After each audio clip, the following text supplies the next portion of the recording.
Ice cream, তাও আবার বাড়িতে, হয় নাকি? ধুর। এই আইসক্রিম আইসক্রিম।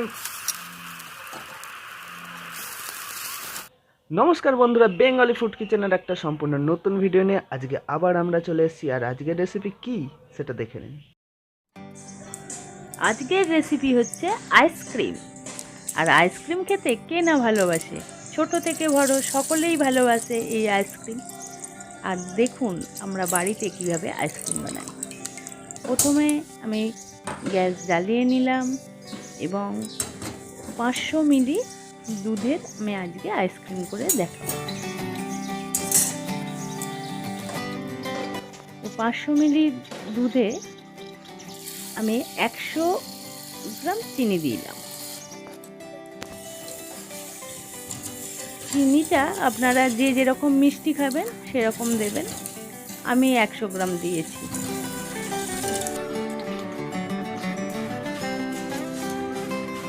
দুধটা যখন এই উষ্ণ গরম হবে তখন আমি 3 হাতা তুলে নিলাম। আর এই উষ্ণ দুধে আমি 2 চামচ কর্নফ্লাওয়ার মিশিয়ে নিচ্ছি।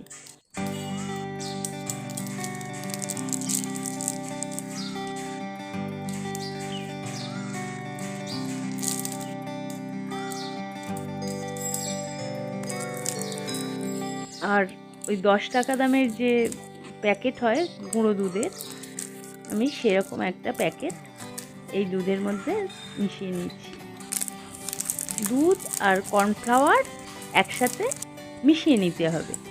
গুঁড়ো দুধ আর কর্নফ্লাওয়ার যে উষ্ণ দুধ আছে তার সাথে মিশিয়ে নিতে হবে।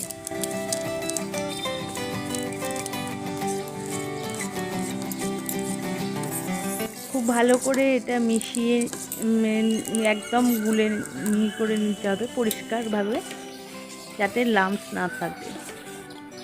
তারপরে দুধটা ফুটে উঠলে এই গোলাটা দিয়ে দিতে হবে দুধের মধ্যে। আমি দিয়ে দিলাম। এবারে ওটাকে ভালো করে ফুটিয়ে নিতে হবে। দুধটা এবারে ফুটিয়ে একটু ঘন করে নিতে হবে।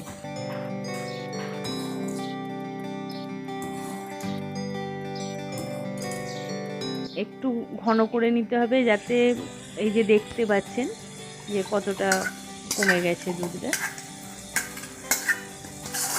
এবারে আমি একটা মিক্সিং জারে ঢেলে নিচ্ছি।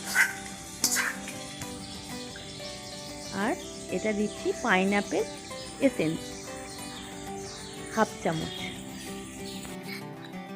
পাইনাপেল এসেন্সের আইসক্রিম খেতে খুবই সুন্দর লাগে। অনেক রকম আইসক্রিম খেয়েছি, কিন্তু এই এই গন্ধটা খুব ভালো লাগে পাইনাপেলের। এই যে মিক্সিতে আমি করে এনেছি, ব্লেন্ড করেছি, তারপরে আমি কাপে ঢেলে দিচ্ছি। এই ফ্রিজে ঢুকিয়ে দিলাম। রেখে একটা থালা চাপা দিয়ে দিতে হবে। এটা সারা রাত থাকবে। তারপরে সকালবেলা এটা আমি বের করেছি। দেখুন কি সুন্দর জমে গেছে পাইনাপেল আইসক্রিম। এই আইসক্রিমটা খেয়ে দেখছি, দেখুন কিরম সফট একটা ক্রিম ক্রিম ব্যাপার এসছে, যেটা দোকানের কেনা আইসক্রিমেও থাকে। আর এটার ফ্লেভারটাও খুবই সুন্দর হয়েছে। এই রেসিপিটা আপনারা একবার বাড়িতে বানিয়ে খেয়ে দেখবেন। যদি ভালো লেগে থাকে তাহলে একটা লাইক দিয়ে চ্যানেলটা সাবস্ক্রাইব করে দেবেন। ধন্যবাদ।